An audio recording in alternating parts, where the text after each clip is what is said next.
hello ಹಾಂ ಬಂದು ತಡಿ ಇಲ್ಲೇ ಕೊಪ್ಪಳ ತಡಿ ಕುವೆಂಪು ನಗರ ಸ್ವಲ್ಪ ಹೊಟ್ಟೆ ತಡಿ ನಾಷ್ಟ ಮಾಡಿ ಬರ್ತೀನಿ ಹಾಂ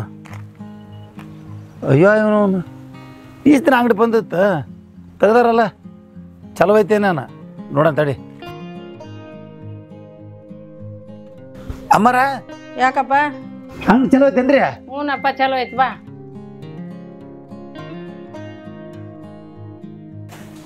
ಅಲ್ರಿ ಅಮ್ಮರ ಈಸ್ ದಿನ ಅಂಗಡಿನ ಬಂದಿಟ್ಟಿದ್ರಿ ರೊಕ್ಕಲ್ಲ ಅಂತಂದೇಳಿ ಈಗ ಒಮ್ಗಲೆ ಚಲೋ ಮಾಡಿಬಿಟ್ರಿ ಅಲ್ರಿ ಏನು ಲಾಟ್ರಿ ಪಟ್ರಿ ಹೊಡೆದೈತೆ ಏನ ಇಲ್ಲ ಯಪ್ಪ ಯಾ ಲಾಟ್ರಿ ಹೊಡಿಬೇಕು ಗೃಹಲಕ್ಷ್ಮಿಲಿದ್ದ 2,000 ರೂಪಾಯಿ ಬರ್ತಾವಲ್ಲಪ್ಪ ಅನ್ನ ಕೂಡಿಟ್ಕೊಂಡು 5 ತಿಂಗಳು ಕೂಡಿಟ್ಕೊಂಡು ಮಾಲ್ ತಂದಕ್ಕೆ ಅಂದ್ ಅಂಗಡಿ ಮಾಡ್ತೀನಿ ಸರ್ಕಾರ ಕೊಡ್ತಾರ 2,000 ರೂಪಾಯಿ ಹಣದಿಂದ ಈ ಥರನೂ ಒಂದು ಜೀವನ ಕಟ್ಕೊಂಡಿರಿ ಅಂದ್ರೆ ಇದನ್ನು ಕೇಳಿ ಇದನ್ನು ನೋಡಿ ಭಾಳ ಖುಷಿ ಆಯ್ತು ನೋಡ್ರಿ ನಮ್ಗೆ ಒಂದು ಪ್ಲೇಟ್ ಮಿರ್ಚಿ ಕೊಟ್ಬಿಡವ ಅಮ್ಮ ತಿಂದು ಹೋಕ್ಕಿ ನಾವು ಕೆಲಸ ಐತಿ